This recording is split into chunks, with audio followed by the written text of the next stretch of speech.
Today we're going to whirlpool.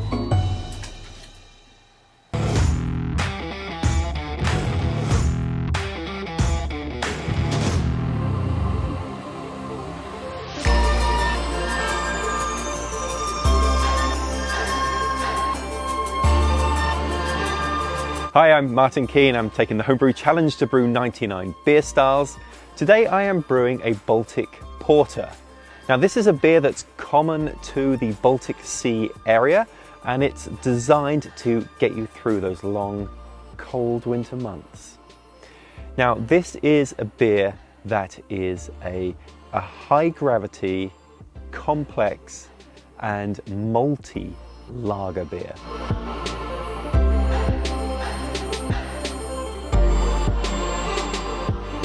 Now at 8%, this is a big beer, so we're going to use a lot of grain here.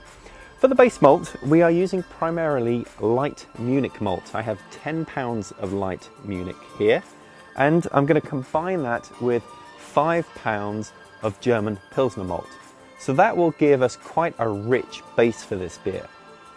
Now, in terms of specialty malts, we want to get those dark porter characteristics, but we want to avoid any kind of burnt or coffee flavors to this beer. So to get there, I have 8 ounces each of Caramel 60 and Carafa II, and then 4 ounces of pale chocolate malt.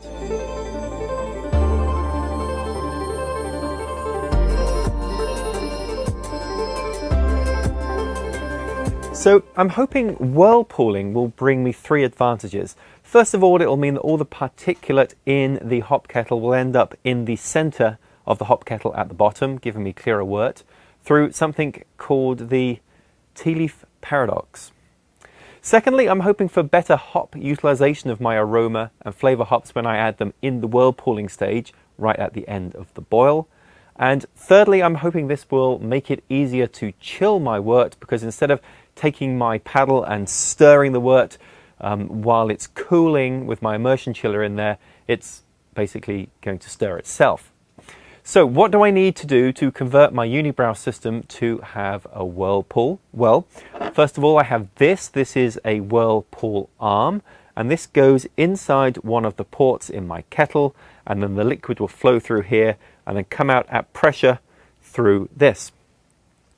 At the other end of this whirlpool arm, I have a butterfly valve, and the butterfly valve is going to connect the other side of the kettle to this whirlpool arm and allow me to regulate when liquid is going to flow through it or not. So I can open it up and close it just by turning the handle of this valve. Now the other sort of issue I have here is I now have 4 things that I need to insert into my kettle, and I only have 3 ports. So to get around that, I'm using this T here. So this T will be used to put the thermometer in this part, so that the wort as it's flowing through will still run by the thermometer, and I can regulate temperature that way. And that means that the port I was using for the thermometer can now be the port that I use for my whirlpool arm.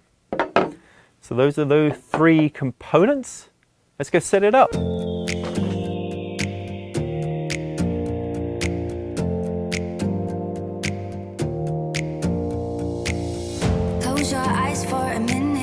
So I've got everything set up here. I have, coming out of my outlet port now, I have my T that has the thermometer inserted, and then I'm coming out to this valve as usual.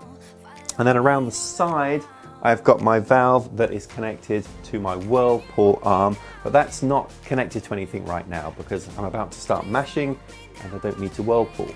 When I do start the whirlpool, the way that I'm going to do that is I'm going to take this tubing here that's currently recirculating to the top of my kettle, and I'm going to connect it to the whirlpool. But let's not get ahead of ourselves. The first thing I need to do is mash in, so let's get that grist into this kettle.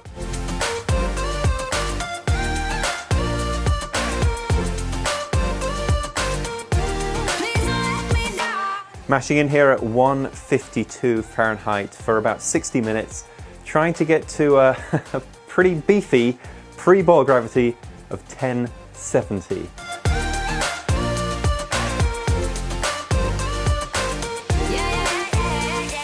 Now we want to get this beer to an IBU of 30. Going to do that by using Perle hops. I have 1.5 ounces here. These will go in at 60 minutes. Then at the end, we're going to cut the heat, start the Whirlpool, and at that point, we will add 1 ounce of Styrian Golding. It's getting deep now. Follow me around. Yeah. Can you let me down? Please don't let me down. Yeah, yeah. Right, the Whirlpool is whipping around in there, so now time to add the Styrian Golding hops.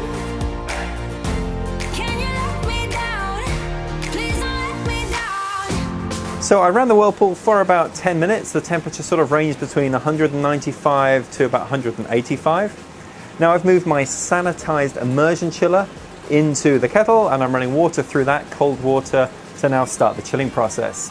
And I can see that the Whirlpool is still going when I have that immersion chiller in there, which means I'm free from having to stir it.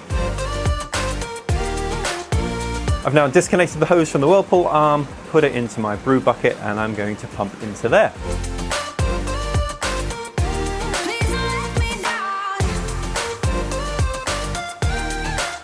Now, given this is a high gravity beer, I'm going to do a step that actually I often skip, and that is to aerate the wort. So I have this wand here and some oxygen.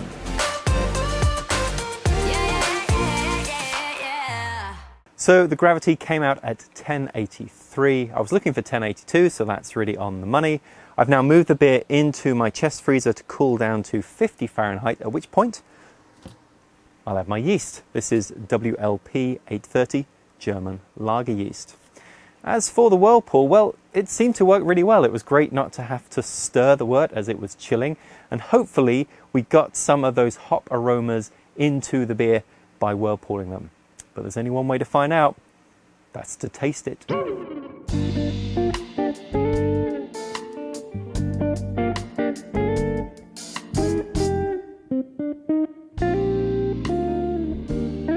So tasting time. The beer has, it came down to 1021, which is a robust 8.1% beer. Lauren, how do you feel about dark, strong beers?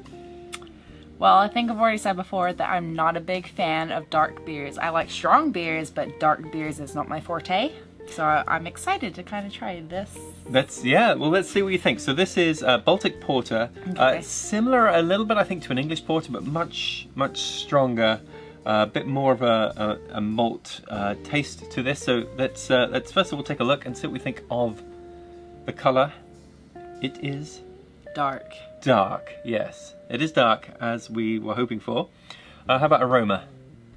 It smells quite like chocolatey or like coffee or... Yeah, I think there's a... Very dark.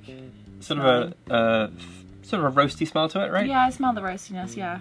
Well, let's go in for the taste and see what you think of this Baltic Porter. Okay. Going back to that last beer that we tried that was the same color, that had like that very like surprising like mellow taste. I can't remember what beer that was. Schwarz beer. Yeah, the Schwarz beer.